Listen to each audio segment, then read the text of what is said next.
लोकसभा आम चुनाव 2024 को स्वतंत्र, निष्पक्ष एवं शांतिपूर्ण ढंग से समाप्त करवाने के लिए आदर्श आचार संहिता की दृढ़ता से की जाएगी अनुपालना, बोले डीसी। मीडिया से हुए रूबरू, आइए जानते हैं उन्होंने क्या कुछ कहा।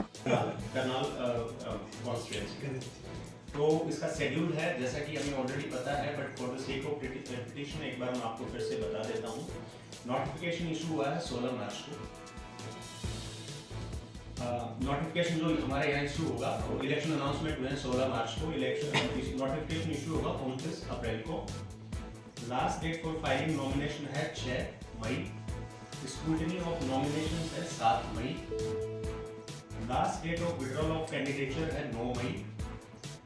डेट ऑफ कॉल है 25 मई।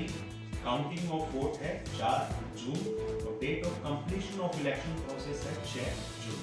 तो इफेक्टिवली 6 जून तक model code of conduct enforce रहेगा। नॉर्मली कई बार हम समझ लेते हैं कि काउंटिंग हो गई है, मॉडल कोड ऑफ कंडक्ट है वो ओवर हो गया, तो वो नहीं है। बेसिकली ये थोड़ा जानकारी नहीं रहती है। तो 6 तारीख तक मॉडल कोड ऑफ कंडक्ट हमारा है वो एनफोर्स रहेगा। तो बेसिकली जैसे कि आपको पता है, हम सबको पता है, इलेक्शंस जो हम कंडक्ट करवाते हैं इसके बेसिकली 2 टेनेंट्स हैं। एक तो फ्री इलेक्शंस हो और एक फेयर इलेक्शंस हो।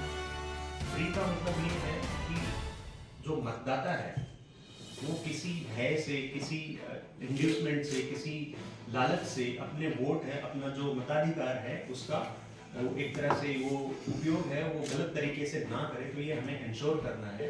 दूसरा होता है फेयर इलेक्शन। फेयर इलेक्शन का मतलब है जितने भी कैंडिडेट्स हैं जो पार्टिसिपेट करना चाहते हैं इलेक्शंस में, उनको सबको एक लेवल प्लेइंग फील्ड मिले। तो इसके लिए जो हमारे पास जो साधन है वो एक तरह से मॉडल कोड ऑफ कंडक्ट है और एक इलेक्शन जो मॉनिटरिंग जो मैकेनिज्म है, जो इलेक्शन कमीशन ने एक डिटेल में गाइडलाइंस और इंस्ट्रक्शंस इशू कर रखे हैं, तो इनका कॉम्प्लायंस, इनका एग्जीक्यूशन बड़ा इंपॉर्टेंट हो जाता है। तो ये 2 हमारे पास चैनल हैं। इसके अलावा और भी टाइम टू टाइम इंस्ट्रक्शंस आते रहते हैं, वो हम फॉलो करेंगे so that free, fair as well as transparent elections. तो रिसेंटली इलेक्शन कमीशन इंडिया ने बहुत सारे ऐसे इनिशिएटिव्स लिए हैं जिससे कि जो प्रक्रिया में जो सब कुछ हो रहा है वो पब्लिक को भी पता हो, कैंडिडेट्स को भी पता हो, किसी को भी लगे कि इस बारे में क्या हो रहा है उनको जानकारी रहे, ताकि कोई डाउट संशय रहे उसके बारे में पता चलता रहे और किसी को भी किस तरह का कोई भी संशय रहे तो वो क्लियर कर पाए, ताकि इस प्रक्रिया में आम लोगों को, आम जन का भरोसा बना रहे। 9,85,582 और ट्रांसजेंडर्स हैं 37। इलेक्शन टू पॉपुलेशन रेशियो है जो करनाल हमारा जो डिस्ट्रिक्ट है उसका है 669 और पानीपत है उसका 59।